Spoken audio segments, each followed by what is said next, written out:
MS Dhoni को आखिर credit चोर क्यों कहा जाता है? इस मैच को देखो। इंडिया वर्सेस श्रीलंका के इस मैच में इंडिया पहले बैटिंग करने आती है, जिसमें दूसरी ओवर पे 0 रन पे शिखर धवन बोल्ड आउट हो जाते हैं और फिर 2 रन होते होते रोहित शर्मा का भी एज लगता है और वो भी आउट होके चले गए। फिर दिनेश कार्तिक आते हैं और 17 बॉलों पे 0 रन बनाकर वो भी आउट होके चले गए। तभी टीम की 16 रन पे मनीष पांडे की एज लगता है और वो भी कैच आउट हो गए। अब 16 रन पे इंडिया की 4 विकेट गिर चुका था। तभी उसी 16 रन पे श्रेयस अय्यर बोल्ड आउट हो जाते हैं। अब 16 रन होते होते इंडिया की आधी टीम गिर चुकी थी। तभी बैटिंग पे आते हैं महेंद्र सिंह धोनी, बट धोनी के आते ही भुवनेश्वर भी 0 रन बनाकर आउट हो जाते हैं और ऐसा लग रहा था कि ओडीआई की सबसे लोएस्ट स्कोर हो जाएगा। बट तभी माही कुलदीप के साथ मिलकर कुछ पार्टनरशिप करते हैं और पहले कुछ समय तो चौके और सिंगल से बात करते हैं। बट टीम की 70 रन होते ही कुलदीप भी स्पिन की शिकार हो गए। अब बुमराह बैटिंग पे आते हैं। तभी MS उन्हें कहते हैं कि तू सिर्फ खड़ा रहे और उसके बाद माही चौके पे चौके और चक्के पे चक्के मारे ही जा रहे थे। लेकिन इसी बीच बुमराह भी शॉट मारने गए और वो भी 0 रन पे आउट हो गए। अब इंडिया की लास्ट विकेट बचा था और धोनी अकेले खड़े सबसे लड़ रहे थे। और जो आजकल के बच्चे कहते हैं ना धोनी ने क्या किया है, तब ये लॉकडाउन किट पैदा ही नहीं हुए थे।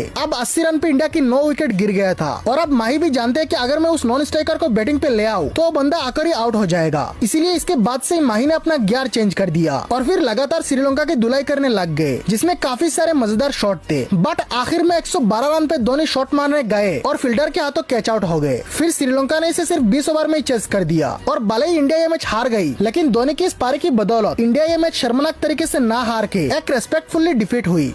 MS धोनी को आखिर क्रेडिट चोर क्यों कहा जाता है? इस मैच को देखो। इंडिया वर्सेस श्रीलंका के इस मैच में इंडिया पहले बैटिंग करने आती है, जिसमें दूसरी ओवर पे 0 रन पे शिखर धवन बोल्ड आउट हो जाते हैं और फिर 2 रन होते होते रोहित शर्मा का भी एज लगता है और वो भी आउट होके चले गए। फिर दिनेश कार्तिक आते हैं और 17 बॉलों पे 0 रन बनाकर वो भी आउट होके चले गए। तभी टीम की 16 रन पे मनीष पांडे की एज लगता है और वो भी कैच आउट हो गए। अब 16 रन पे इंडिया की 4 विकेट गिर चुका था। तभी उसी 16 रन पे श्रेयस अय्यर बोल्ड आउट हो जाते हैं। अब 16 रन होते होते इंडिया की आधी टीम गिर चुकी थी। तभी बैटिंग पे आते हैं महेंद्र सिंह धोनी, बट धोनी के आते ही भुवनेश्वर भी 0 रन बनाकर आउट हो जाते हैं और ऐसा लग रहा था कि ओडीआई की सबसे लोएस्ट स्कोर हो जाएगा। बट तभी माही कुलदीप के साथ मिलकर कुछ पार्टनरशिप करते हैं और पहले कुछ समय तो चौके और सिंगल से बात करते हैं। बट टीम की 70 रन होते ही कुलदीप भी स्पिन की शिकार हो गए। अब बुमराह बैटिंग पे आते हैं। तभी MS उन्हें कहते हैं कि तू सिर्फ खड़ा रहे और उसके बाद माही चौके पे चौके और चक्के पे चक्के मारे ही जा रहे थे। लेकिन इसी बीच बुमराह भी शॉट मारने गए और वो भी 0 रन पे आउट हो गए। अब इंडिया की लास्ट विकेट बचा था और धोनी अकेले खड़े सबसे लड़ रहे थे। और जो आजकल के बच्चे कहते हैं ना धोनी ने क्या किया है, तब ये लॉकडाउन किट पैदा ही नहीं हुए थे।